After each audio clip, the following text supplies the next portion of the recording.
A vida de treinador é complicada, muito complicada.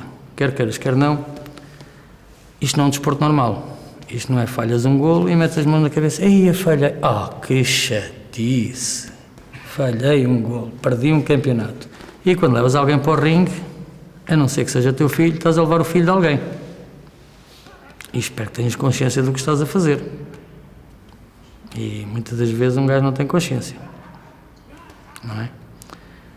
E todos os momentos são críticos, especialmente quando tens uma pessoa que tu apostaste tudo nela e que ela cai-te redonda no chão, com o maxilar partido, ou isto ou aquilo. São sempre momentos críticos. O momento mais crítico acaba por ser uma história engraçada. Rapidez. Foi com o Sr. Ângelo Vieira.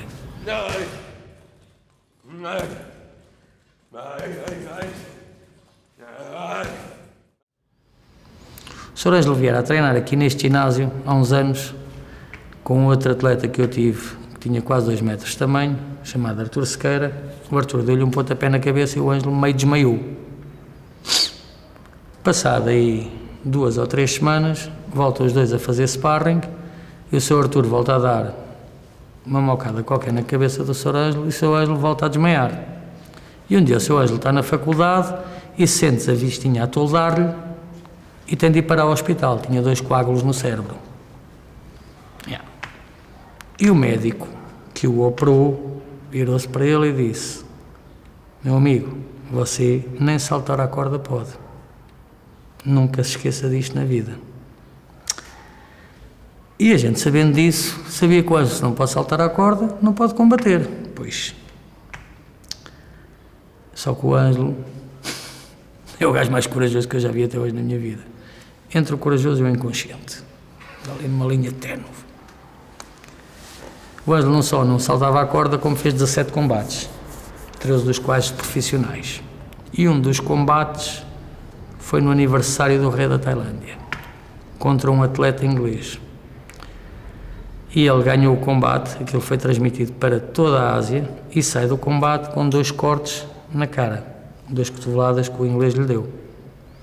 E quando a gente vai para o hotel, aniversário do rei da Tailândia, do antigo rei, do que morreu, era a 5 de dezembro. Aquilo também não varia, porque o gajo fazia anos todos os anos no mesmo dia, portanto a gente já sabia uma coisa boa que ele tinha. Era sempre a 5 de dezembro, a gente já sabia. Este nem ninguém sabe qual é a data dele, o filho ninguém sabe.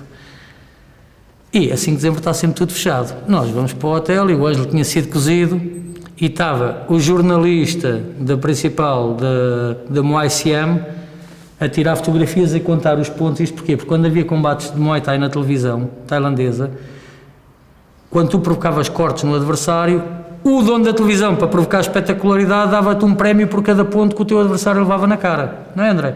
Coisa assim de gente. Também levaste algumas. Também, exato. Os gajos pagam-te um prémio, imagina. O André combateu com o Zé Manel, o Zé Manel levou uma cotovelada, levou 10 pontos, o André tem a receber mais X por cada ponto que meteu na cara do outro. E o outro que tinha perdido com o Ângelo estava lá a contar os pontinhos, que era o dinheirinho inglês, para o bolsinho do menino. 5 em baixo, 3 em cima, 8 pontitos, dá cá. E a gente vai para o hotel, tomar banho, e começa o Ângelo assim para mim: está-me aqui a doer o ouvido. Isto é a história mais arrepiante que eu tenho na minha vida, dentro do Muay Thai. E eu: está-te a doer o ouvido? Então, uma dor, precisava de um Voltaren, uma dor no ouvido. E o que é que eu me lembrei? 2 anos antes, o Zé Reis tinha tido uma lesão na Tailândia e tinha sido operado num hospital quase do outro lado da rua, um hospital particular.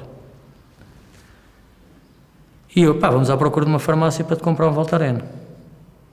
E vamos à procura, 5 de dezembro, tudo fechado. E eu lembro-me do hospital: vamos ao hospital comprar-te Voltaren, tu queres é Voltaren, não é? E coisa, ele é Voltaren. Quando entramos no hospital é como qualquer hospital privado em qualquer parte do mundo. Aliás, cá em Portugal na altura não havia hospitais privados e lá já era. Entrou que era um Voltaren. Sim, mas isto não é assim. Primeiro vamos ver o que é que você tem. Ora, dê lá aí o seu cartão de crédito para chegar à frente, não é? Para a calção. E agora, tac, primeiro vai fazer o coisa para ver o que é que ele tem. E entretanto, ele sempre a queixar-se: a dor no ouvido. O gajo que não podia saltar a corda. Tinha feito 5 assaltos, 3 minutos, mocada com a... já, 5 assaltos, já era mais um, não é? E nós tínhamos o voo no dia a seguir, à noite, às 7 da noite. E eles chamam e dizem, pá, ele vai ter de ser examinado porque isto não é assim, não sei o que, não sei o que mais. E a gente teve a ver que ele tem ali uns cortes na cara, ele se calhar tem alguma concussão. Concussão, homem, mais uma na cabeça, ainda morre aqui. E eles dizem, não pode, não, tem de ficar aqui, não sei o que, não sei o que mais, eu tudo bem. E venho para casa, venho para o hotel, telefono para a minha mulher, para casa, pá, isto está-se a passar isto com o Ângelo, o gajo de olho bué ao ouvido, olho bué ao ouvido, olho bué ao ouvido, olho bué ao ouvido. Ele, pá, coisa, então avisa ao teu pai, para ele continuar a trabalhar por ti, que era a minha responsabilidade na altura, não era, de garantir o meu trabalho, que é hoje em dia o meu trabalho. Pá, eu se calhar vou ter de ficar com ele enquanto ele cá ficar internado, porque isto, quando vou ter com ele, estamos à espera do relatório de... Não era do TAC, era a primeira radiografia. Mal veio o médico, a radiografia dele, vira-se para ele, a primeira coisa, e disse assim, olha, eu sou tailandês, isto é Muay Thai, eu sei o que é este desporto. Você já foi operado 2 vezes à cabeça, sabia? Ele, sabia, tenho aqui. Não, está aqui. Você não devia de fazer este desporto. Isto é demasiado violento para si, você pode morrer em cima do ringue. Não sei o que é que você tem, mas nós vamos ter de fazer um TAC, só que o especialista do TAC só cá está amanhã de manhã, portanto você vai ficar em observação esta noite no hotel e amanhã de manhã logo vamos ter o veredito. E eu nisto, que o gajo ainda morre aqui, venho para o hotel, tomo um duche e coisa, telefono para a minha mulher, tenho que cá ficar, de certeza, não sei o quê, não sei o que mais. E vou ter com ele ao hotel. Vou ter com ele ao hotel, não, ao hospital, só que aquilo é um hotel de 5 estrelas, mas pronto, ao hospital. E ele está na varanda e eu venho para a varanda fumar um cigarro e ele, pá, dá-me um cigarro. E eu, coisa, um cigarro, e ele, pá, dá-me um cigarro e coisa. E esta dor, pá, se eles me dessem só um Voltaren e não sei o quê, pá. Ei, coisa, eu começo a olhar para o ouvido do gajo e começo a ver assim a escorrer-lhe um líquido do ouvido. Este gajo ainda morre para aqui, pá, coisa, não sei o quê. Coisa, pá, olha, tu nunca mais combates. Não, eu assino uma procuração e coisa, te libo todas as responsabilidades, tu deves ser maluco, e quem é que me liba a minha consciência e coisa? Não, tu nunca mais combates, garanto-te que tu nunca mais combates, amigo. Tu nunca mais combates. Coisa, não, isto não é uma opção tua, é uma opção minha. Não, eu nunca mais te arranjo nada, só se a gente separar e tu vendes o teu peixe a quem quiseres. Bem, estornudíssimo da cabeça, não sei o quê, fui-me deitar, não é? Contentíssimo de ele ter ganho o combate, aquilo ser televisionado para a Ásia toda, não é? E agora vai morrer o gajo aqui, vai ser operado à cabeça, e o caralho. Fui falar com o presidente da IFMA, da Federação Internacional, que tinha coisa, e o gajo, pá, com uma grande babadeira, já afinal do aniversário, traz a conta que a World Muay Thai Council paga isso, não tem problema nenhum, e não sei o quê, olha, este também não quer saber de mim, fui para o hotel descansar um bocadinho, no dia a seguir, levanto-me, está o Ângelo a sair do TAC, à cabeça. Temos de esperar que o neurocirurgião venha, não sei o quê, não sei o que mais, só ele é que vai poder avaliar, e não sei o quê, não sei o que mais. E eu, então, e à noite? Pá, se não me dão nada para a cabeça, não me dão nada para o ouvido, dá-me tanto o ouvido, pá, se me dessem um Voltarenzinho aqui, era, pá, e coisa, não sei o quê. Chego ao cirurgião, vamos coisa, e eu vou contigo para ver o que é que o homem tem a dizer. Vai cheio de dizer, pá, acho que um colega meu já lhe disse, você nunca devia combater em Muay Thai. Aliás, você nem devia praticar desporto. Está quietinho numa cadeira, que isto com dois coisas na cabeça, você é completamente... Depois é assim, você tem aqui uma perfuração do tímpano, deve ter levado algum soco ou coisa do género, perfurou-lhe um tímpano, está a sair o líquido. Isto não é problemático. Quando é que vocês voltam para o vosso país? Se pudesse ser, era hoje à tarde. Ele, isto não é problemático. A única coisa é, a levantar voo ou a aterrar, devido à subida da pressão ou à descida, vai-lhe provocar dores. Mas eu vou-lhe recitar aqui um Voltarenzinho, diz o Ângelo assim para mim. Eu só queria o Voltaren desde ontem. Pagámos 15 mil bahts, que é uma fortuna, por um Voltaren. Comecei, tinha 18 ou 19 anos, não sei que idade é que tinha certo, mas comecei através do João Solano, que era meu colega da noite, e depois fui ver um combate dele e adorei o desporto, já fazia taekwondo, tinha feito taekwondo e kick, e depois fiquei desanimado, não encontrava evolução, com Odivelas não havia tanta evolução assim quanto isso, e através do João Solano conheci o Muay Thai e o desporto em si, fiquei fascinado, como sempre gostei de luta, e comecei com ele, na APOV, ali na Póvoa Santo Adrião, a dar treinos, e perguntei qual era o treinador dele, ele ainda competia naquela altura, ainda treinava, e foi aí que conheci o João Cardoso, estava no Indiscutável naquela altura, era um ginásio que havia ali ao pé do Saldanha.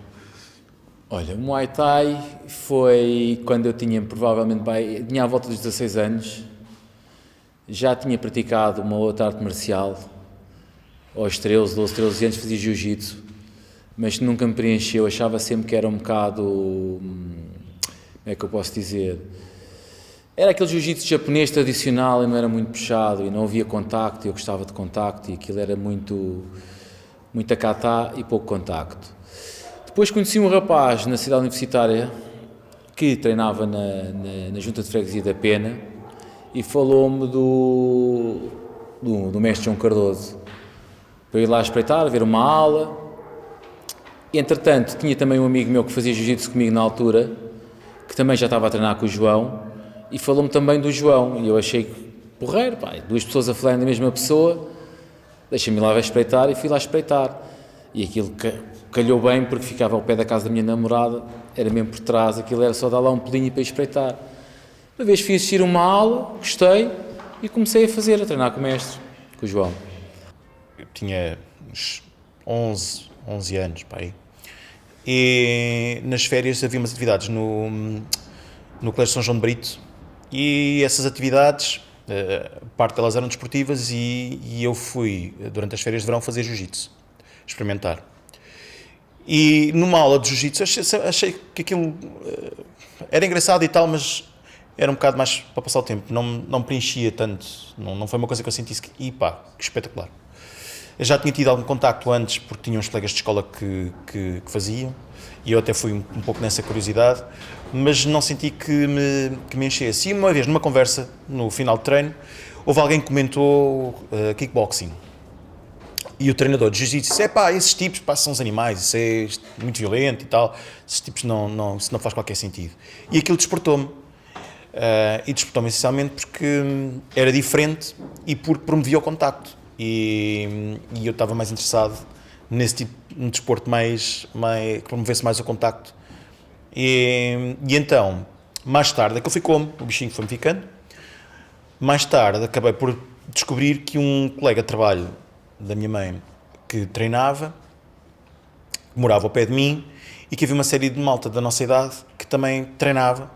E um dia ele convidou-me para ir ver uma apresentação na Pena, ali junto aos Anjos, em Lisboa, e eu menti à minha mãe e disse que ia ao cinema, e agarrei e fui com essa pessoa, que era o Orlando, e fui ver uma demonstração. Quando cheguei à Pena, vi um rapaz de cabelo comprido, louro, pelo rabo, de jardineiras laranja, all-star, com uma grande pinta. E foi fazer a demonstração. Era o João Cardoso. E fiquei de tal forma apaixonado pelo que vi, que andei praticamente, mas durante meses, a chatear os meus pais para me deixarem ir praticar. Lá consegui a muito custo, meu pai nunca foi muito a favor, mas lá consegui dar a volta através da minha mãe e fui treinar. Comecei a treinar com 12 anos, para um ginásio em Alvalade, que se chamava Michael Gym. Bem, eu comecei no Muay Thai porque nunca tinha treinado, mas treinava futebol no Olival Basto. A dada altura tive um desentendimento com o treinador, tinha 16, 17 anos, ao qual deu uma confusão, ele quis-me agredir, eu era menor, meteu o meu pai ao barulho e queixa na polícia, VGNR, etc. Uma grande história. E acabei por ser excluído do clube, não me deixaram jogar mais naquele ano, porque deram privilégio a ficar com o treinador em prol de ficar com o atleta. Fiquei sem fazer desporto, e a dada altura o meu cunhado, o Paulo Rodrigues, treinava Muay Thai com o João Cardoso, na H. Coutinho, e levou-me para lá. Foi assim que começou a minha aventura no Muay Thai.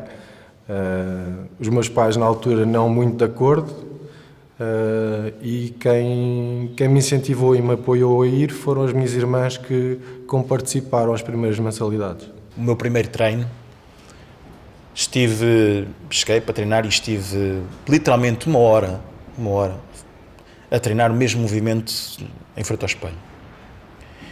É lógico que um puto, não é? Com 12 anos, ao fim de uma hora, estava mais interessado naquilo que se estava a fazer no resto da sala do que propriamente naquilo que eu estava a fazer. E ao fim dessa hora, o João Cardoso deu a volta por trás de mim e espeta-me um pontapé direto para trás na barriga. Eu saí alguns 3 metros projetado para trás e chamou-me a atenção para eu continuar a ter atenção naquilo que estava a fazer. E eu achei que aquilo, quando saí, fiquei a refletir sobre isso, quando saí desse treino, era um miúdo, e fiquei a refletir sobre esse treino e pensei, isto é um teste, amanhã estou lá outra vez.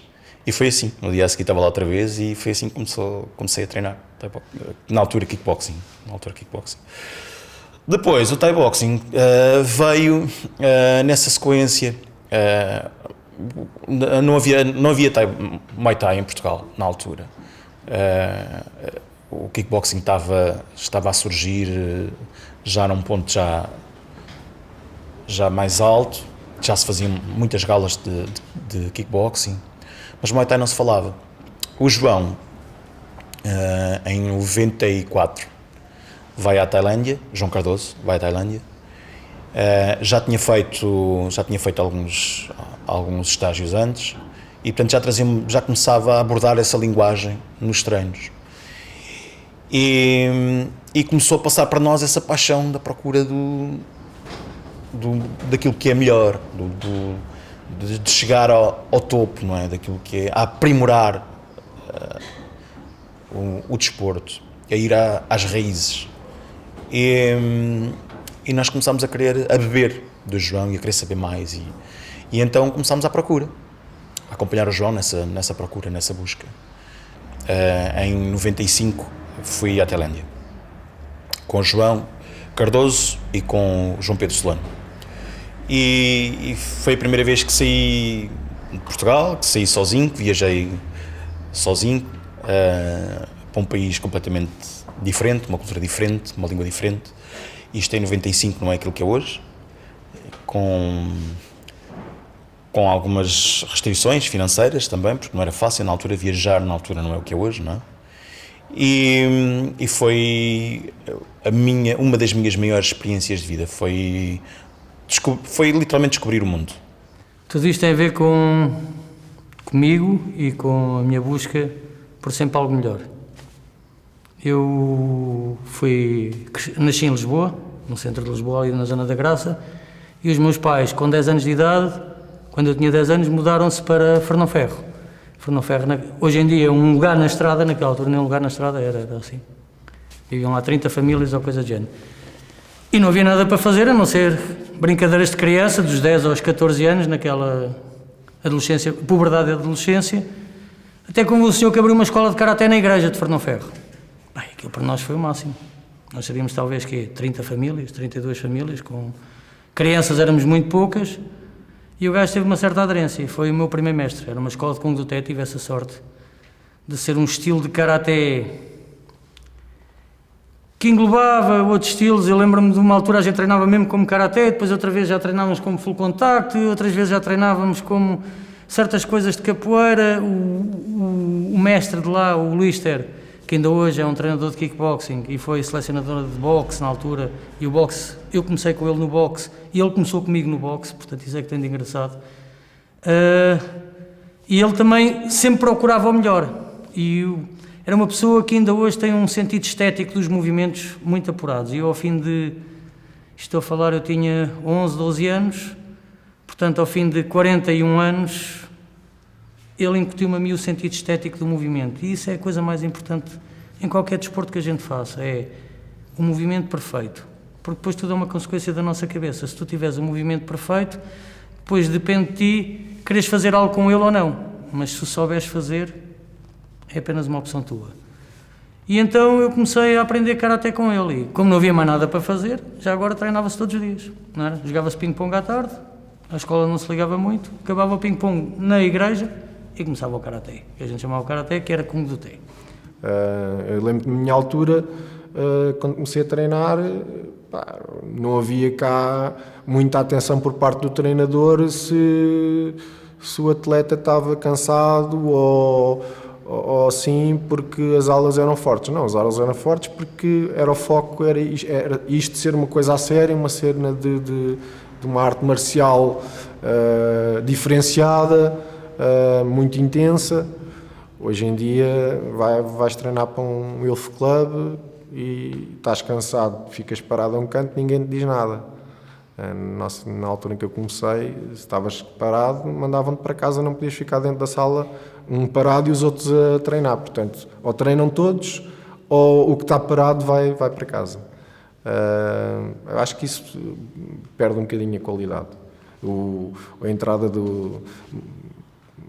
como que modalidades parecidas com o Muay Thai, ou que tentam fazer parecidas como Aerokicks, Muay Thai Kids, Muay Thai para mulheres, é tudo menos Muay Thai, são aulas de youth clubs, mas que direcionadas mais para o pessoal se exercitar e não tanto para estar focado em se desenvolver no Muay Thai e aprender a arte marcial, com foco ou não de competir, mas aprendê-la no seu expoente máximo e tirar o máximo proveito do desporto. Eu não havia nada naquela altura desse género e a maior parte dos esportes, tirando o kickboxing, o full contacto, mas era tudo muito limitado em termos de golpes e de regras e tudo, e aquilo era um bocado mais real, mais concreto. Foi essa eficácia que me fez fascinar pelo desporto.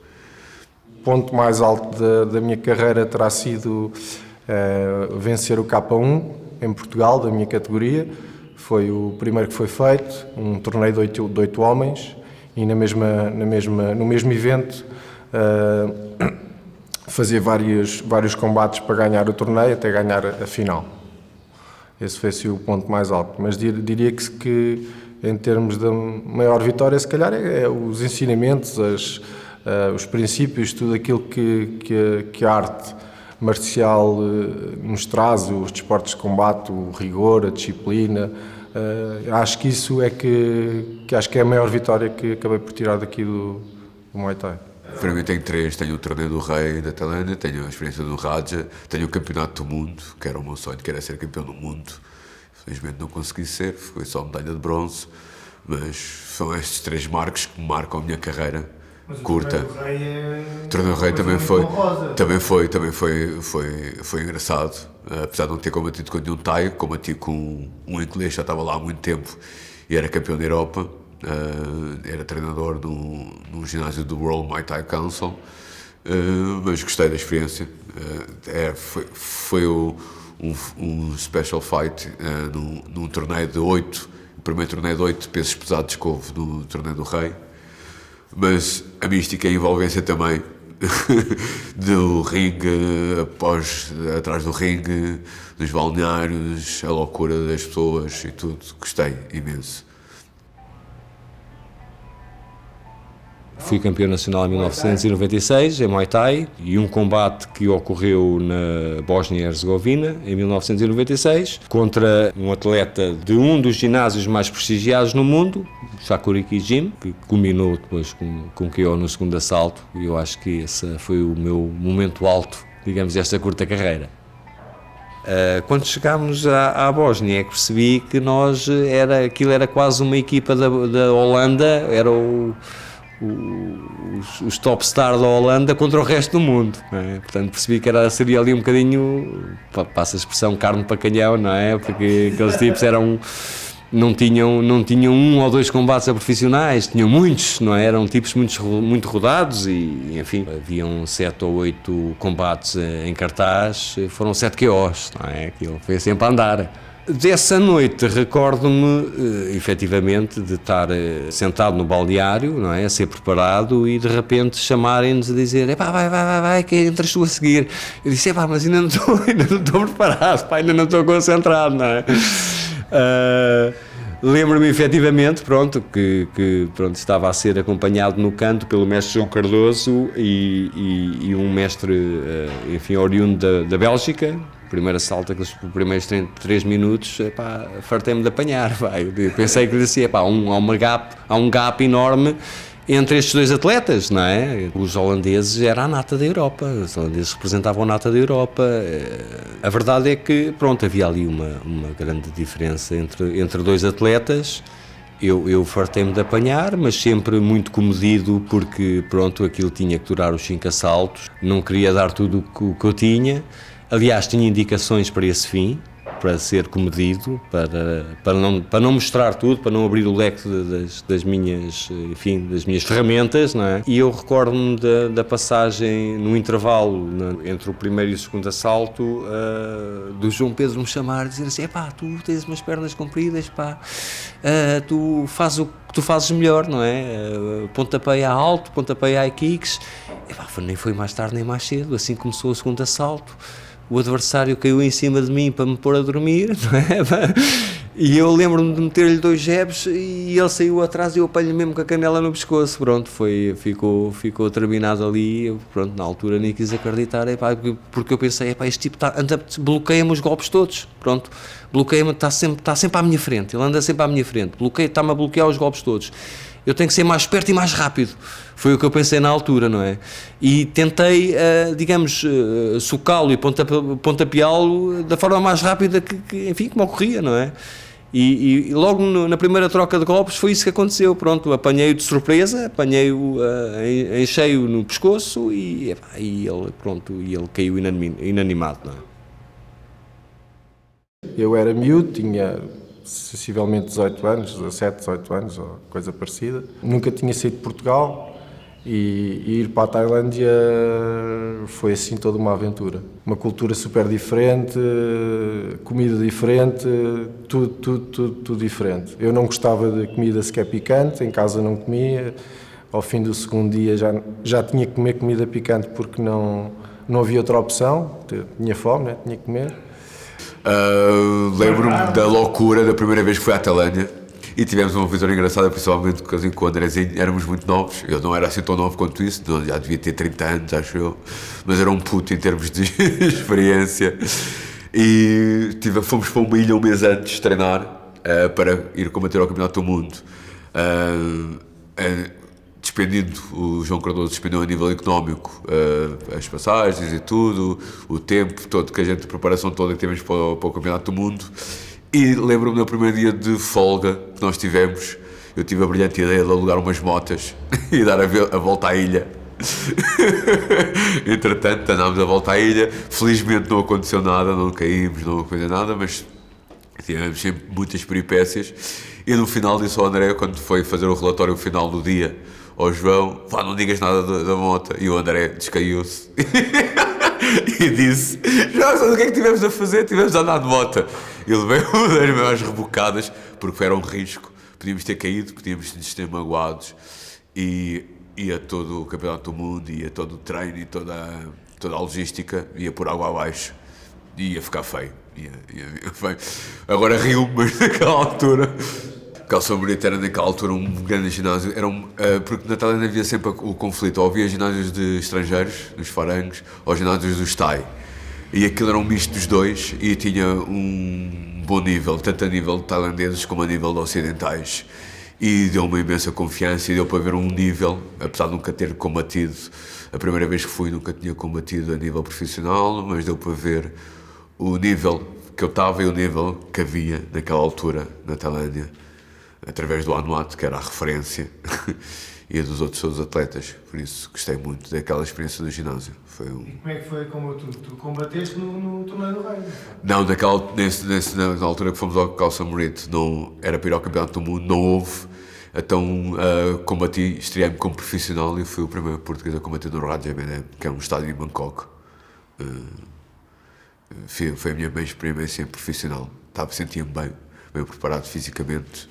Não deu para suplantar o medo e todos os macaquinhos que as pessoas criam na cabeça. O que é que tinhas na cabeça? Não, os que as pessoas têm, o medo, a inexperiência, tudo. Combater num estádio com aquela mística também foi uma grande experiência. Estar nos balneários, entrar no estádio, o aquecimento, a preparação, tudo. A entrada no ringue é uma experiência única. Tenho 2 histórias, que foi 2 idas à Tailândia, que essas vão ficar marcadas para sempre. Foi a minha primeira grande viagem que eu fiz, sem os meus pais. Fui acompanhado com mais 2 pessoas. Sr. Nuno Vilela e o Sr. João Cardoso, e fomos à descoberta do Muay Thai na Tailândia, não é? É uma história, tivemos lá um mês e uma semana, um mês e 10 dias, um período, quase um verão.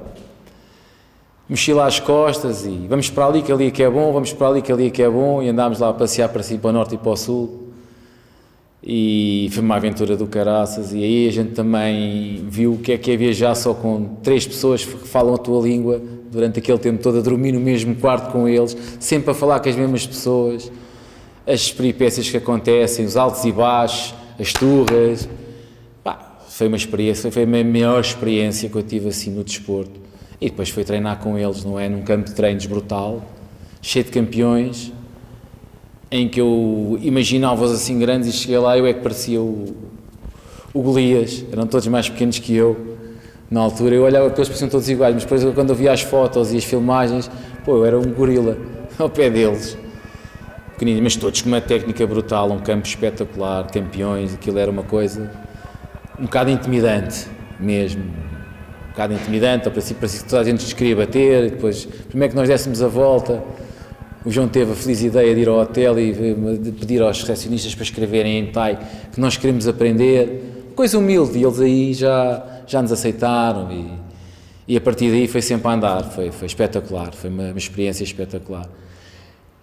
A segunda que eu posso contar foi outra vez, passado 2 anos, fui lá ao Mundial, foi brutal, com tudo pago, o governo tailandês convidou-nos, pagou-nos a estadia, a alimentação, tudo pago, foi uma coisa brutal, foi uma competição assim, internacional como eu nunca tinha entrado, e foi uma coisa brutal, foi outra experiência também, muito boa. Tenho uma engraçadíssima de um melhor atleta que eu já vi até hoje, nos desportos de combate, que é o mergulho em Veneza. O mergulho em Veneza é lindo. Eu não vou dizer o nome dele, quem souber, mas para mim é o melhor atleta que eu vi até hoje. Um gajo que em cima do ringue, só ele é um espetáculo. Vamos para cá, Orly, para um campeonato que tudo lhe está a correr mal a ele. Logo para começar, aterra o avião, o gajo veio-lhe assim uma coisa cair à frente. Quando chegamos ao hotel, era a câmara que ele tinha acabado de comprar com o paizinho e não sei o quê, no aeroporto, para tirarem fotografias. Tinha ficado, vamos para trás, vamos para trás. Ele conseguiu-se arrascar, acho que foi com o Telmo, já não me lembro.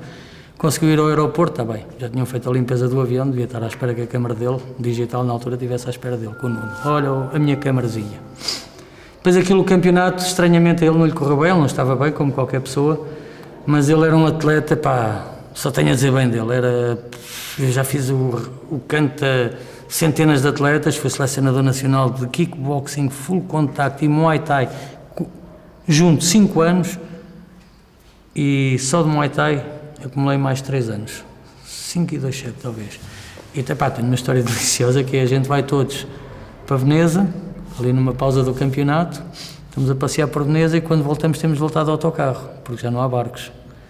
E quando vamos a voltar de autocarro, isto quando vamos na viagem, está esse atleta e mais outro, 2 personagens fortes. Um a dizer que os canais estavam limpos e o outro a dizer que não, que aquilo era uma porcaria.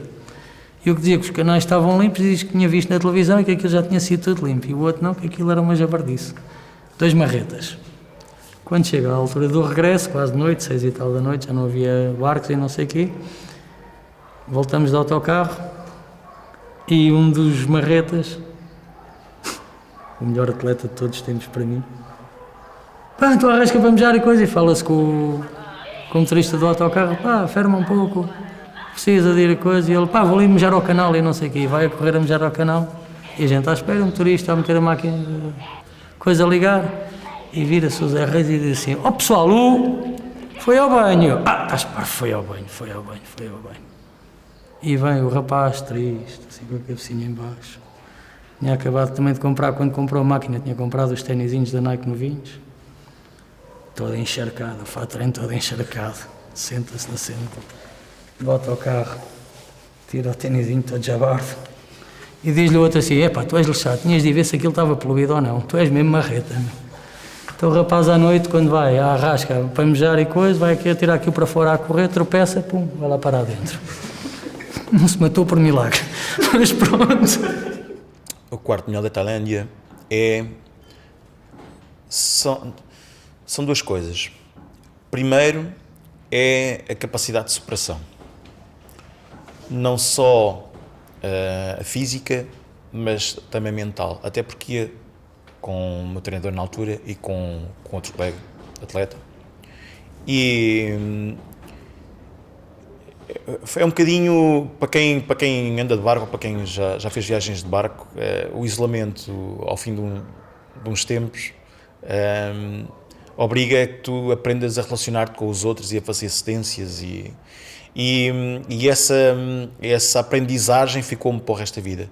E essa capacidade de conseguir adaptar-me e de conseguir relacionar-me com os outros foi uma coisa que me ficou e que me marcou para o resto da vida. E depois é o país em si, é a diferença que existe cultural dentro do próprio país. É um país super rico culturalmente, muito estratificado. Tu vês do rico mais rico ao pobre mais pobre, mas que no fundo a própria riqueza é muito desprovida de muitas coisas. Quer dizer, a riqueza muitas vezes é avaliada por tu ires no Mercedes com ar-condicionado, mas depois sais lá dentro com bermudas e com umas havaianas e, portanto, isso chega para estares bem. E quem vinha de um país como Portugal nos anos 90, é um país em que tinha entrado para a Comunidade Europeia, em que havia um novo riquismo, havia uma sede, não é, de repente de estatuto e de riqueza. Nessa altura, ir para o outro lado do mundo e ver uma maneira de estar completamente diferente na vida, isso foi algo que me marcou também muito. Toda a mística em volta do desporto, a cultura em si, que é uma cultura diferente da nossa e que se calhar pela diferença acaba por atrair, a simplicidade, a maneira como a vida lá corre sem tudo o que nós temos cá, todas as comodidades, todos os bens que temos, eles vivem com pouco, tudo é simples, comes na rua, dormes onde tiveres que dormir, fazes uma viagem com um autocarro que cabem 50 pessoas e vão o dobro ou mais, sei lá, uma coisa completamente diferente do que nós estamos habituados cá. Acho que isso é... Pois o destino em si é apelativo. O que é que eu guardo melhor? A experiência que eu já contei do passado, só o facto de sair de Portugal e ir treinar para o estrangeiro e aprender mesmo um Muay Thai puro, mesmo tradicional. E depois que o desporto também fez-me também conhecer outros países, treinar com campeões, viajar para a Holanda também, treinar na Holanda, conhecer as lendas do K1 e do Muay Thai, algumas lendas que eu conheci, que treinei com elas. É como eu costumo dizer sempre, a Tailândia é um lago. É bom para se olhar por cima, para se passar férias, para não sei o quê. O povo é um povo muito simpático, humilde, mas são asiáticos. E a gente nunca sabe o que é que vai na cabeça de um asiático. Aprendam sempre isto. O asiático é ensinado desde menino a saber ignorar a dor e as dificuldades. E tudo isso com um sorriso na cara. Seja ele tailandês, japonês, chinês, coreano. Nunca sabe o que é que vai na cabeça daquelas pessoas. Tirando isso, o país é lindíssimo, o povo é super simpático. Houve uma altura da minha vida que eu achava que era tailandês também, porque ia lá tanta vez, não é? Não sei o quê, mas não tem nada a ver e ainda bem que não. E essencialmente o que eu gosto na Tailândia é a estratificação. Ou seja, toda a gente sabe o seu lugar no país. Mas, tirando isso, é espetáculo e é um dos países mais visitados no mundo. E isso para mim é o principal. É bom para eles, é o principal problema para quando tu gostas de um país. Havia um atleta que treinava connosco na altura que dizia o seguinte: já mais tarde no mercado de trabalho falávamos os dois e ele dizia-me assim, eu se entrava para um ringue para levar porrada, porque é que eu hoje não ia de entrar para uma reunião de trabalho, porque é que eu ia de entrar para uma reunião de trabalho com medo?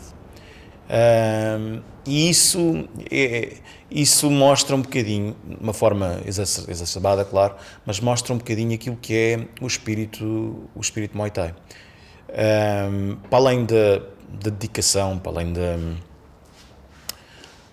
além da entrega que nós tínhamos ao Muay Thai, essa capacidade de tu relativizares as coisas, de enfrentares as coisas de frente, sem ter receios, esse espírito ficou.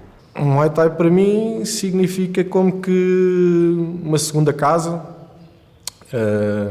Foi aqui também que cresci e que também me fui fazendo homem, que ganhei aqui toda a parte da competição que hoje utilizo e tenho como sempre foco no meu dia-a-dia, seja pessoal como profissionalmente, o querer sempre ganhar mais, a questão da competitividade, tudo isso é um Muay Thai para mim. Depois os amigos, isto é uma família, muitas das pessoas que me fui cruzando ao longo dos anos aqui fizeram sempre parte do meu caminho, do meu percurso no Muay Thai.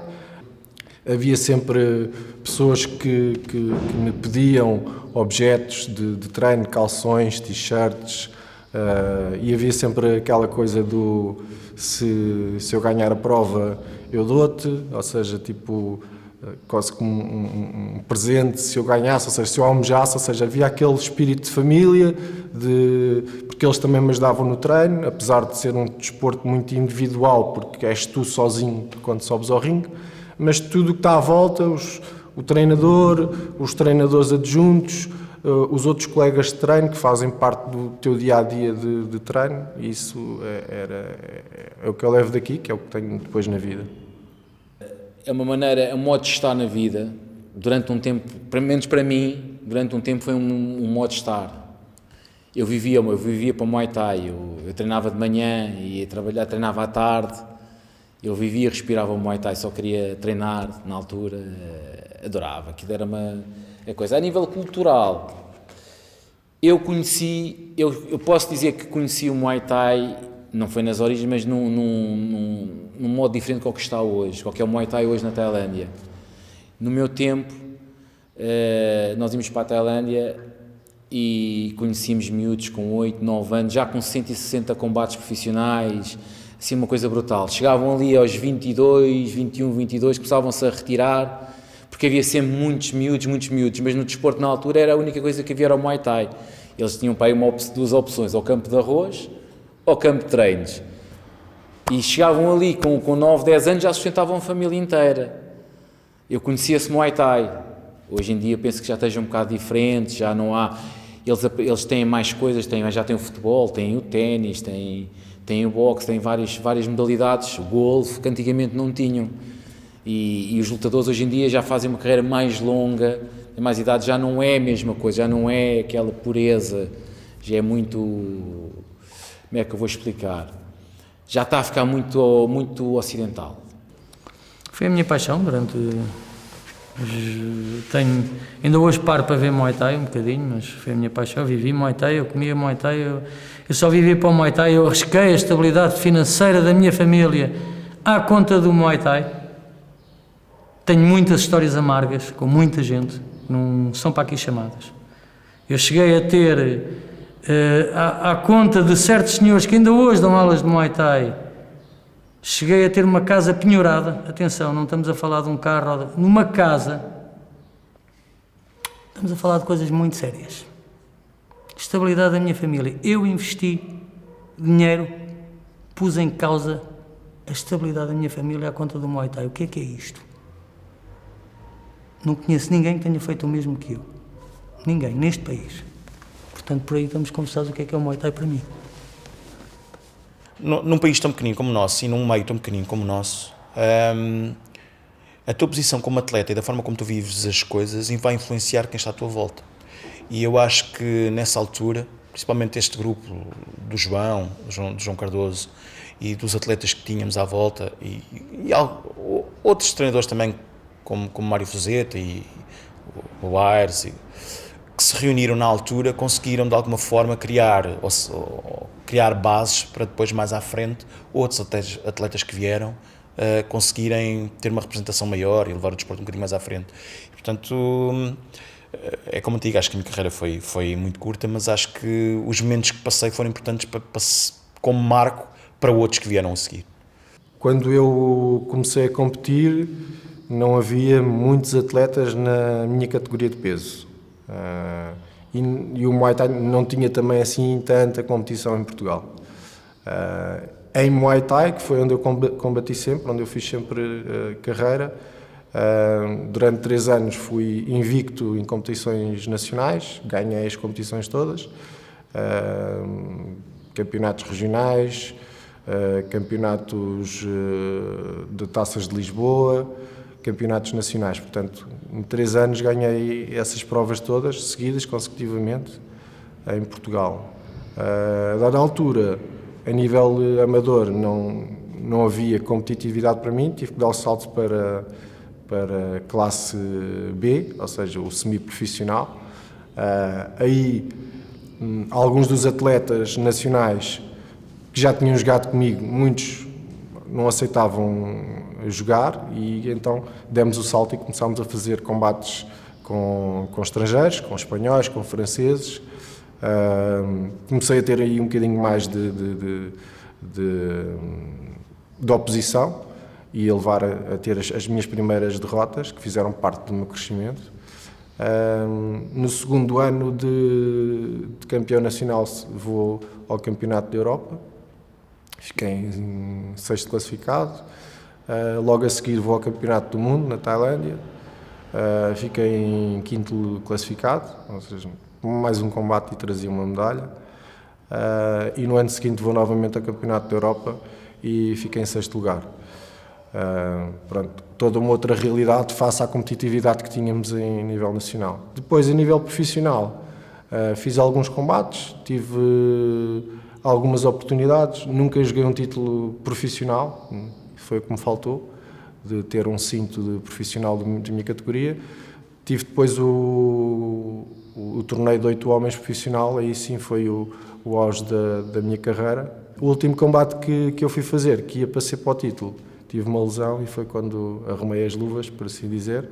Fiz um estiramento grande nos cruzados do joelho, posterior, e saí de maca ao segundo assalto e tive que abandonar o desporto. Outros compromissos pessoais fizeram com que assim fosse. Este desporto em Portugal não dá para viver, então foi uma opção na altura. Eu comecei, na altura nós éramos muito poucos, aqui em Portugal havia muito poucos combates, treinávamos muito, mas depois não havia adversários, não havia muita gente a fazer o Muay Thai. Eu faço parte da primeira associação de Muay Thai em Portugal, fiz parte dessa primeira associação e éramos muito poucos. Estávamos separados das outras associações e federações. Então, se for preciso, a gente andava aqui não sei quantos meses a treinar, um ano a treinar para uma competição e chegava lá e não tinha adversário. E depois os poucos que haviam, eu já tinha ganho eles todos, eles afastavam-se, ou desciam de peso, ou subiam de peso. Fez com que eu perdesse um bocado a motivação. Entretanto, mais tarde, comecei graças ao João, a competir com estrangeiros. Ele trazia estrangeiros para combaterem comigo em Portugal. Eu comecei então a ganhar mais outra novo fogo, outra nova motivação. E depois comecei a ser convidado também a combater também no estrangeiro. Também acho que foi o ponto alto também da minha carreira. Foi quando eu comecei a treinar na Holanda e a representar um ginásio holandês. Hoje em dia fala-se muito, há uns tempos atrás falava-se muito no K1, no Glory, e no fundo o que a gente via lá eram lutadores que não eram da holandesa, eram do Suriname, eram não sei o quê, mas representavam o Glory. Eu na altura, já em 1990 e Caraquejas, era o Chacuriqui, eu vinha de Portugal, ia para a Holanda e depois representava o ginásio holandês também e combatia lá, ou ia para outros países a representar. Eu e o João andava sempre comigo, era o meu segundo pai na altura, como eu te chamava, irmão, pai, amigo. E comecei então a combater pelo Shakuriki. E entretanto tive a oportunidade de treinar com o Peter Aert, com outras lendas também. Cheguei a lutar com o Melvin Rolf e outros nomes assim. São mais conhecidos no K1 e não tanto no Muay Thai. Mas acabou por ser uma carreira curta. Eu fui perdendo a motivação, fui ficando um bocado cansado e depois não soube gerir as emoções, não tive apoio, se calhar familiar, que sempre nunca me deram muito apoio. Foi mais, meus pais ao princípio achavam piada, a minha mulher também, depois ao fim já começaram a fazer pressão e eu deixei-me levar pela pressão. Se calhar é o maior arrependimento que eu tenho no desporto, foi ter abandonado muito cedo, muito no auge, quando eu estava a atingir o auge, e abandonei, por muita tristeza. Voltei depois mais tarde, mas já depois só para treinar e dar aulas, e para poder retribuir ao desporto e ao meu treinador, e ainda aqui hoje estou com ele. Misael é o meu segundo nome próprio. Dizem que é judeu, hebraico, e dizem que é um nome bíblico, e que Misael era um dos 5 escribas, ou qualquer coisa de género, que foram escolhidos para propagar a palavra. Diz que esses 5 indivíduos tinham o dom da palavra, o dom de saber falar e de saber espalhar a palavra. Nunca te interessaste? Não, é mais uma questão de ser de família. Os homens todos da família têm, e meus filhos também têm. Uma questão quase de tradição. Não é mais pelo cariz de familiar do que propriamente do querer saber o porquê da história. Mas sim, questões religiosas têm um... Mas o teu pai já não... O meu pai, o avô dele, ou o avô do meu pai, exatamente, era Misael José. O meu pai, por homenagem ao avô, ficou José Misael. E o meu pai teve 3 filhas, ou seja, são as minhas 3 irmãs mais velhas. E tinha o desgosto de não ter um filho homem, e já na ternura dos 40 a minha mãe engravidou, e com tantos avanços e recuos lá decidiu, vamos arriscar, pode ser desta que venha um menino. Era a questão de perpetuar o nome de Misael na família, e lá avançaram. O que acontece é que em vez de vieram 2, que sou eu e o meu irmão gêmeo, e pronto, é essa a história. Mas o teu avô ainda... O meu avô, o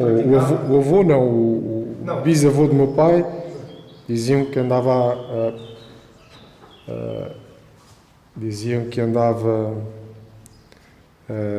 a pregar nos montes a palavra. Sei, contam os mais antigos da família, no Alentejo. Eu, quando vim da Tailândia, estava 20 anos avançados em relação a eles.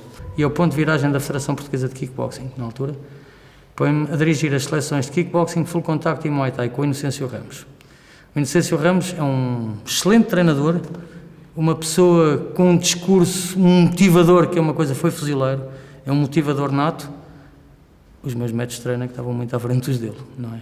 Mas pronto, mas fazíamos uma boa dupla.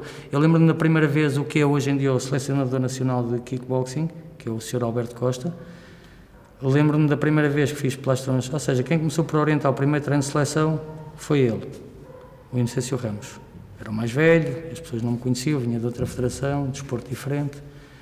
Eu lembro-me que salto para dentro do ringue e agarro nos plastrões e começo a treinar um gajo de 51 quilos, uma máquina, Alberto Costa. E o gajo vira-se para mim e diz, eu gosto de treinar assim, eu nunca tinha treinado assim é que é bom. Lembro-me que vamos para a Croácia, para Dubrovnik, Portugal tinha ganho assim umas medalhas, porque, atenção, nestes esportes, esses títulos que andam aí de cinturões, campeão disto, campeão daquilo, tem o valor que tem para mim. Valor tem as medalhas em campeonatos do mundo de amadores. Tu vais para uma competição de seleções, estão lá 40 ou 50 seleções, cada uma tem o seu atleta no teu peso, e tu chegas e tens 40 gajos no teu peso. E ao fim de uma semana vamos ver quem é o melhor, quem é que é o campeão do mundo. Isso é um campeão do mundo muito a sério mesmo, porque combate todos os dias.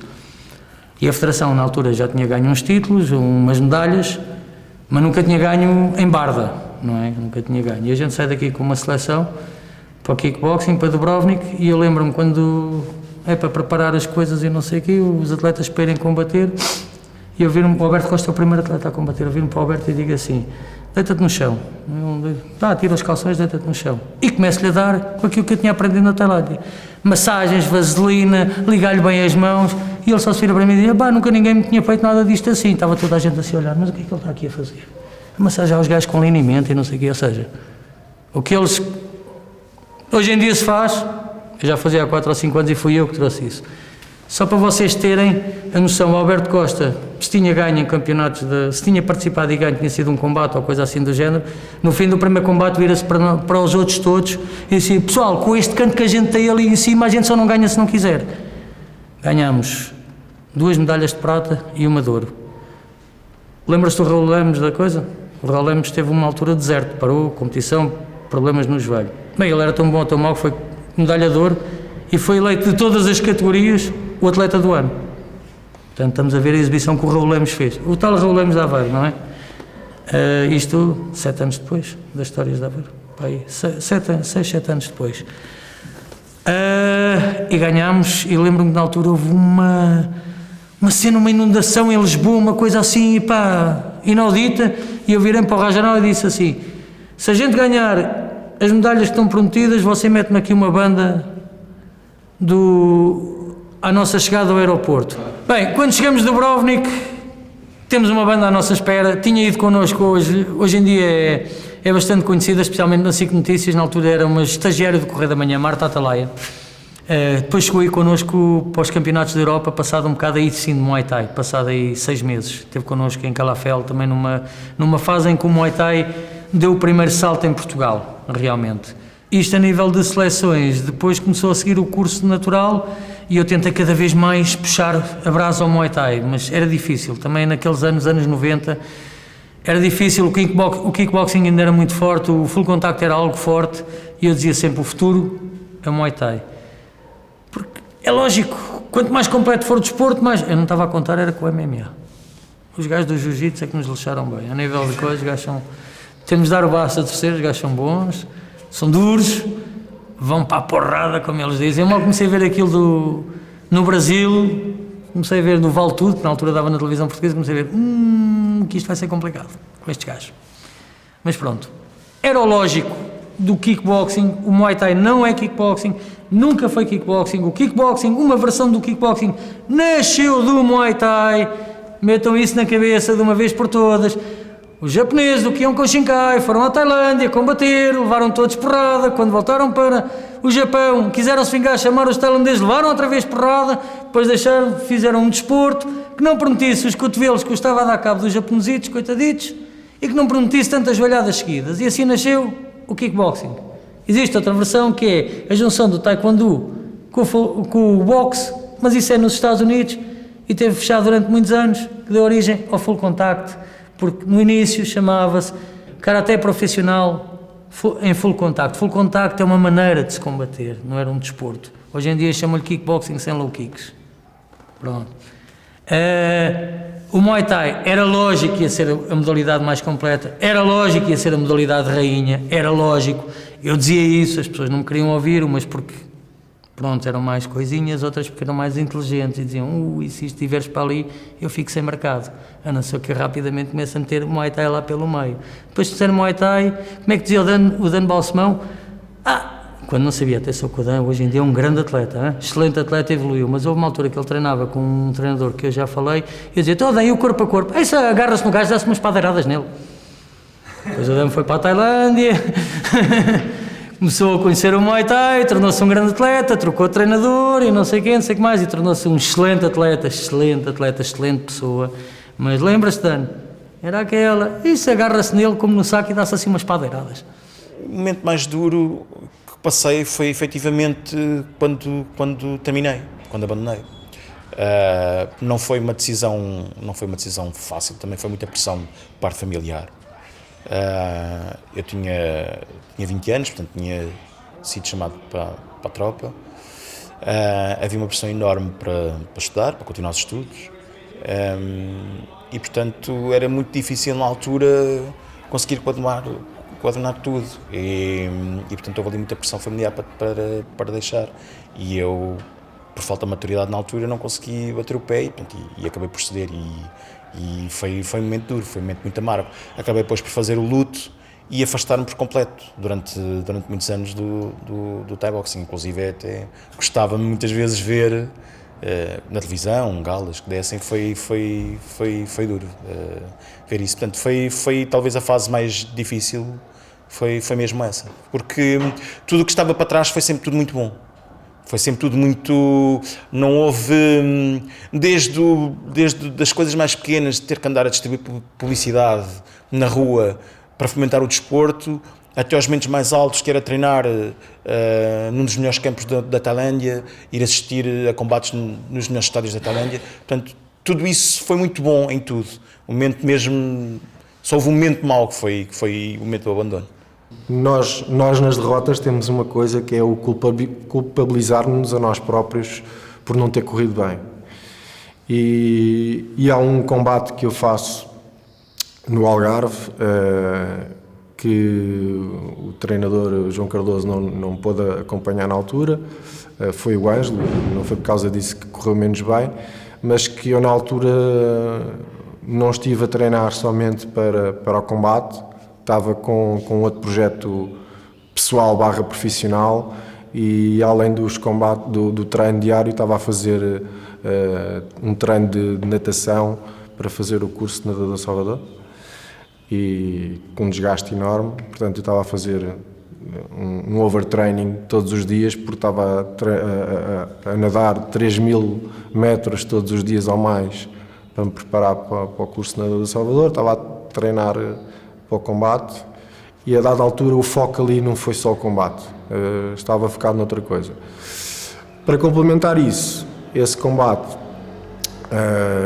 por uma desatenção minha e do Ângelo na altura, o atleta colocou ligaduras de gesso por baixo das luvas. Portanto, ele estava-me a bater e estava-me a bater com pedras nas mãos, que aquilo não eram luvas. Pronto, na altura foi, portanto, uma derrota que fiquei frustrado por tudo, pela nossa desatenção lá, por não termos conseguido percepcionar que as luvas não tinham, as ligaduras não tinham sido assinadas pelo árbitro e por toda a falha da dedicação na preparação. Quando voltei a interessar-me novamente pelo Muay Thai, foi numa altura em que o Muay Thai começou a entrar numa fase mais comercial. As grandes cadeias de ginásios começaram a adotar o Muay Thai por ser um desporto um fat burner, não é? Um desporto de desgaste físico muito rápido e aquilo que eu acho é que essa comercialização do Muay Thai, até porque houve muitas escolas de kickboxing que depois começaram a adotar o termo Muay Thai, independentemente de terem muito pouco de Muay Thai, mas começaram a adotar mesmo por uma questão comercial. Eu acho que isso acabou por trazer muita projeção do Muay Thai, mas uma projeção errada, ou seja, uma visão muito distorcida daquilo que era o Muay Thai na Golden Era, né? Daquilo que era o Muay Thai nos anos 90 e aquilo que era o Muay Thai na Tailândia na altura.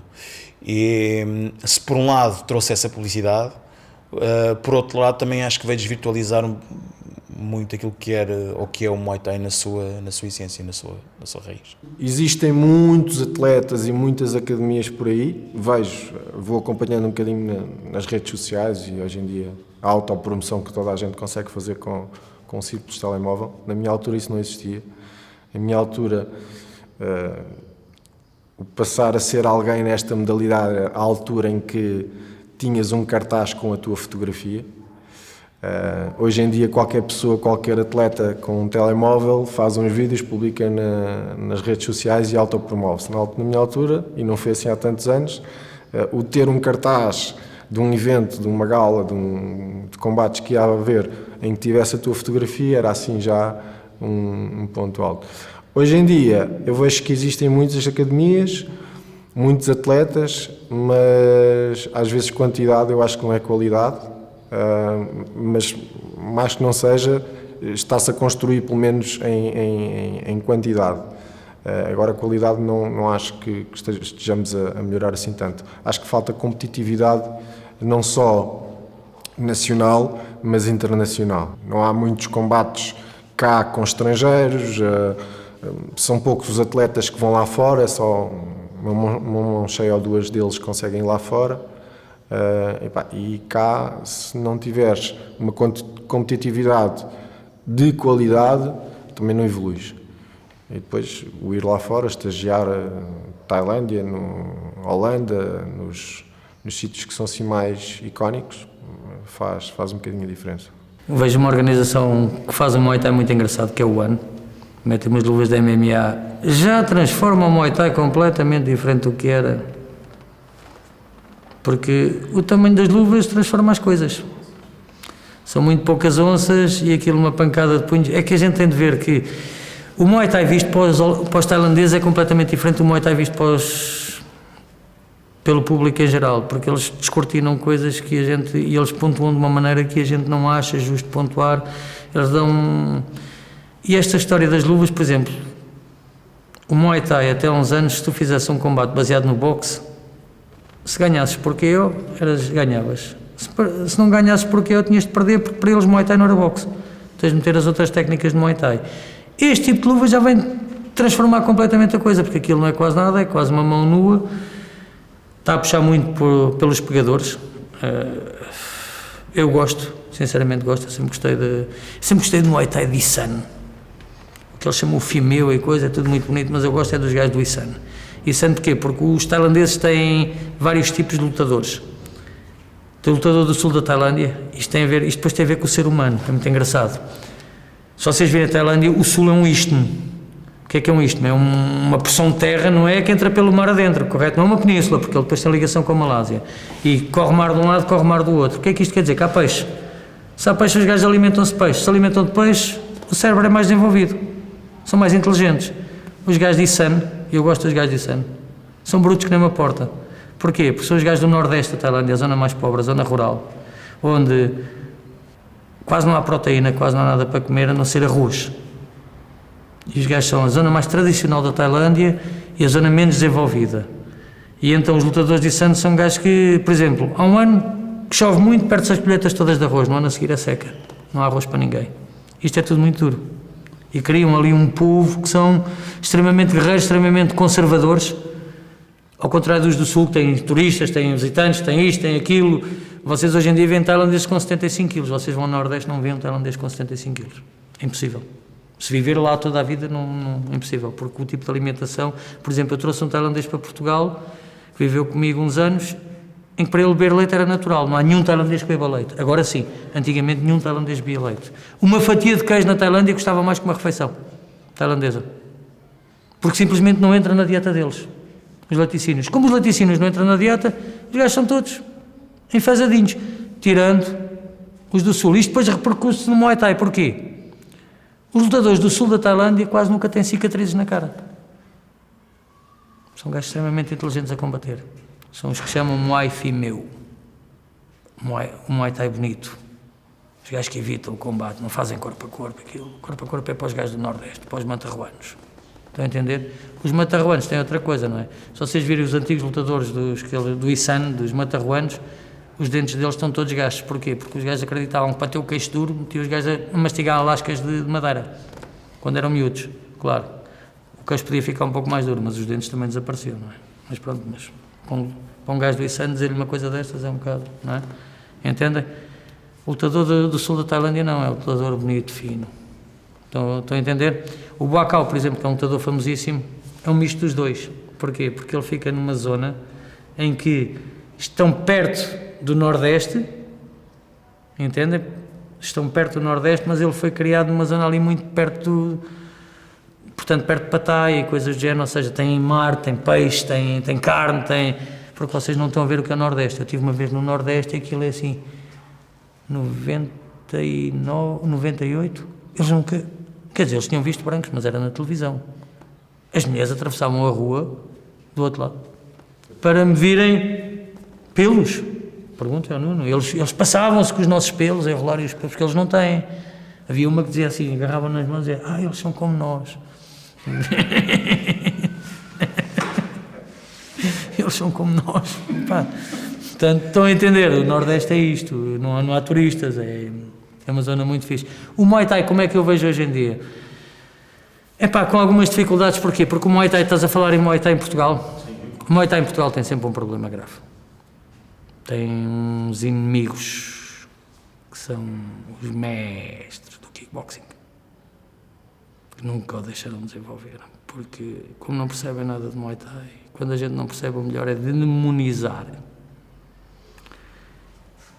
Construiu-se grandes atletas, os treinadores hoje em dia, alguns foram meus atletas, outros partilharam experiências muito ricas comigo.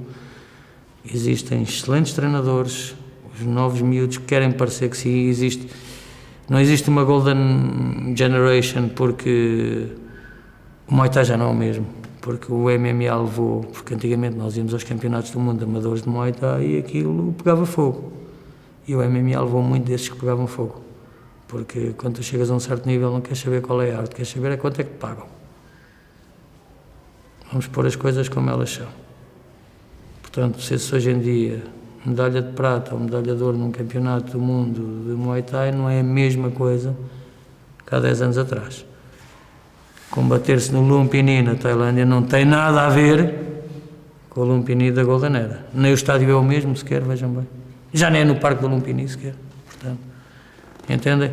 Portanto, são coisas que eu não estou a tirar o mérito, mas temos de ver as coisas. Vocês hoje em dia, se olharem para o Muay Thai, o que é que vocês veem de tailandeses? Velhos. Gente velha. E isto tem a ver com o que se passou na Tailândia. O Muay Thai começou a ser conotado como um desporto de gangsters. O que matou o Muay Thai foi os apostadores durante a Golden Era e após a Golden Era. Porquê? Porque aquilo que eu não entendia, que passei a entender do que era o Muay Thai, porque vocês entram num estádio e vêem uma gritaria, aquilo parece a Bolsa de Nova Iorque, numa das suas grandes sessões e não sei o quê, mas vocês não entendem o que é que eles estão a dizer. E muitas das vezes o gajo que está no canto azul, quando está a receber coisa, os gajos estão à volta dele, parece-o a incentivar, e muitos deles estão a dizer, deita-te para o chão que eu dou-te um carro amanhã. Estão a entender? E quantos, eu vi uma vez um treinador que tinha um atleta que era número 2, ia combater com o número 8, e estava o número 2 a ganhar, e de repente caiu no chão. E o treinador no dia a seguir apareceu com uma pick-up nova no campo de treinos. Percebem? Isto não são histórias. Atenção.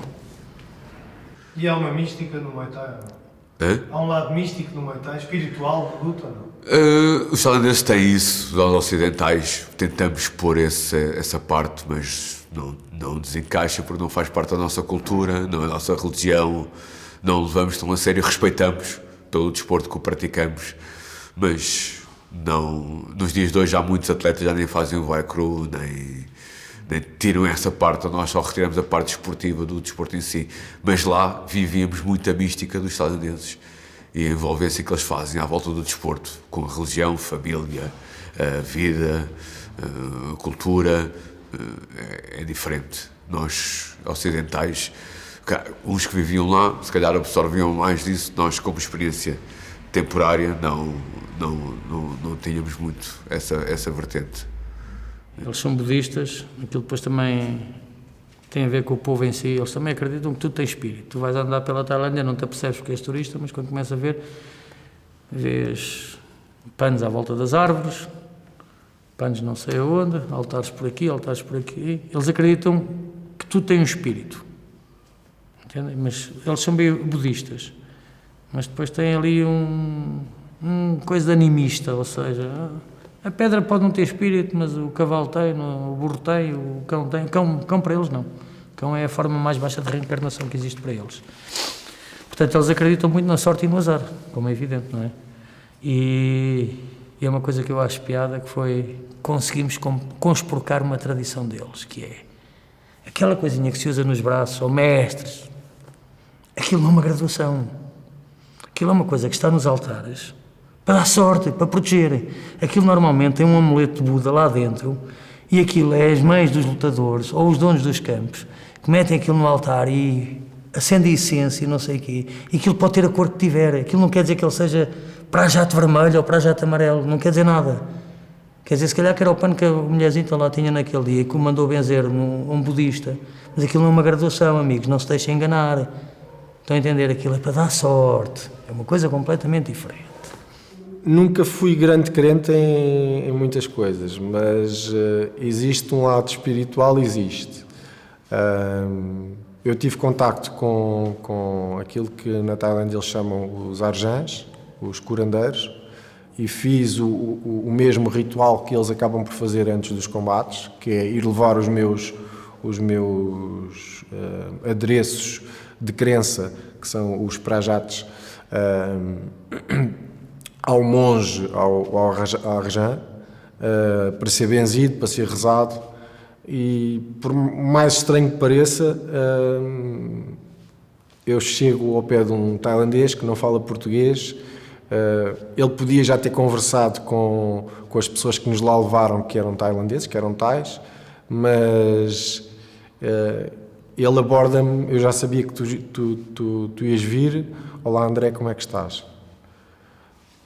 Pá, se é espiritual, se não é, são sempre coisas que mexem contigo. Agora, o acreditar, às vezes, mais que não seja, nós temos que acreditar em nós. Se existe uma força superior ou um lado espiritual, às vezes isso é uma linha condutora, é um anzol que te vai prendendo e que te vai guiando para estares um bocadinho mais focado e para não te desviares às vezes e não te dispersares.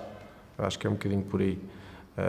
Sei lá, tenho também uma tatuagem tailandesa, também feita mediante todos os rituais deles, feita cravada com uma cana de bambu e com uma agulha na ponta, com uma série de rezas deles. Dizem eles que é uma das mais importantes das crenças deles.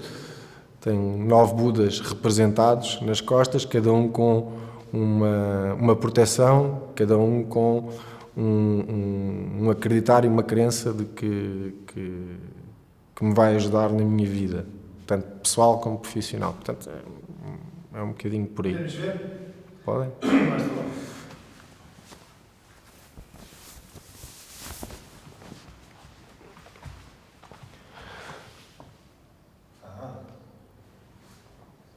Parece aqueles edifícios, não é? Deles. São 9 Budas, cada um deles representa um Buda diferente e depois na base tem 2 linhas que são mantras. É interessante que a tatuagem não foi escolhida por mim, foi escolhida pelo curandeiro. Numa conversa, num diálogo, dentro daquilo que é possível conversar com eles, porque eles também não falam inglês, e pela percepção de que porque é que procuraste, porque é que foste ao encontro deles, qual é o intuito que tu vais lá e o que é que tu procuras daquele contacto com esta tal espiritualidade, e depois eles, mediante o significado de cada tatuagem, eles fazem, e o sítio específico da tatuagem também é, cada tatuagem tem uma zona específica onde é tatuada. Podia ter sido aqui, como podia ter sido num braço, dependendo da tatuagem, é tatuada num sítio diferente. O Vai Cru é uma cena muito bonita e é uma coisa que distingue zonas, campos e ginásios. Vai, em tailandês, significa prestar homenagem, reverenciar. Cru significa treinador. Portanto, vai, cru, prestas homenagem ao teu treinador. E dentro desse prestar homenagem existe uma coisa chamada o Ramuai. Porque as pessoas pensam que o Vai Cru é aquela dancinha que se faz. Não. O Vai Cru começa no campo de treinos. Começa quando o gajo tira aquilo que não é aquilo que não é uma graduação, mas sim um amuleto para dar sorte, o dono do campo de treinos leva aquilo com ele e senta-se, ajoelha-se em frente ao altar de Buda, presta homenagem, vai, com o moncone, que é aquela coisinha que eles usam na cabeça, estão a entender? E depois, quando o rapaz vai entrar no ringue, antes de entrar no balneário, o dono do campo de treinos prende aquilo ao braço, mete-lhe um moncone e faz mais uma reza para o proteger. E ele, quando entra dentro do ringue, faz um ritual a agradecer ao mestre. Por isso é que os tailandeses não gostavam dos holandeses. Os holandeses não gostam disso. E os franceses, por uma outra razão, também não o fazem. Mas isso tem outra razão. Agora é assim, os holandeses não gostam disso e o que é que eles achavam? Se eu te treino e tu não me agradeces, não és um bom aluno. Não estás a prestar a devida homenagem. Isto porquê? Porque quando tu vais para um campo de treinos, tu não vais para um campo de treinos assim. Pelo menos antigamente, nos tailandeses. Tu tinhas de ir falar com o dono do campo de treinos, de uma forma reverenciada, oferecer-lhes qualquer coisinha e fala-se com o dono do campo de treinos ou com alguém na Tailândia que esteja acima de ti. Se ele estiver sentado numa cadeira, tu sentas-te no chão, porque tens de estar sempre abaixo dele. É uma coisa daquela que eu vos falei de compartimentar a sociedade tailandesa. E tu começas a prestar homenagem logo ali, o mestre ensina-me, não sei o quê, não sei o que mais, e fica logo ali acordado, ok, eu trato-te até tu seres um lutador, depois quando tu começas a ganhar é 50-50. É do que tu ganhas, é 50 para o dono do campo, 50 para ti. Depois há alturas que é 5 para ti, 95 para o dono, mas isso é porque não sabes ler e escrever e aprendes. Mas pronto. Presta-se essa homenagem, estão a entender? Quem não presta essa homenagem não é considerado um bom aluno. Os holandeses, como não são budistas, não ligam a isso. Os franceses fazem, não fazem a maior parte, porquê? Porque quando começaram a aparecer nos campos de treino, não era o francês loirinho de olho azul. Por acaso os levecos, os primeiros que eu apanhei eram assim. É o francês árabe. O francês árabe é muçulmano. E como bom muçulmano que é, não se ajoelha perante ninguém. Por isso é que no sul da Tailândia, na zona Tranca, uma zona maioritariamente muçulmana, o vai cru é feito, eles sentam-se de lado, porque só se ajoelham perante Allah. E como são muçulmanos, têm de ter o joelhinho para o lado, e exatamente, não se podem ajoelhar de frente, mas é única e exclusivamente por causa disso, é que eles não prestam aquela homenagem daquela maneira. Mas no sul da Tailândia prestam, não é? Porque são obrigados a prestar, porque é obrigatório. Até é de fazer segundo os ritos deles, muçulmanos. Mais nada.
Isto é um desporto primário. As pessoas têm de entender isto, é aquilo que eu estava a dizer. Isto não é falhares um golo e, ai Jesus, falhei um golo. Aqui ficas a dormir, ficas a roncar, a tua saúde está em jogo. Porque está lá um gajo que não te quer fazer nada de bem, não quer, ele quer dar cabo da tua saudinha. Ele não quer ser teu amigo. Ele no fim até pode comemorar contigo. Mas ele não quer ser teu amigo. Há lutadores que tu vês e parecem que estão a dançar, fica bonito. A violência fica bonita, por assim dizer. Os golpes em si, estás a bater noutra pessoa, estás a lutar, mas a beleza do golpe, a suavidade, à vontade como aquele sai e a naturalidade, fica um desporto bonito, parece uma dança, como assim dizer.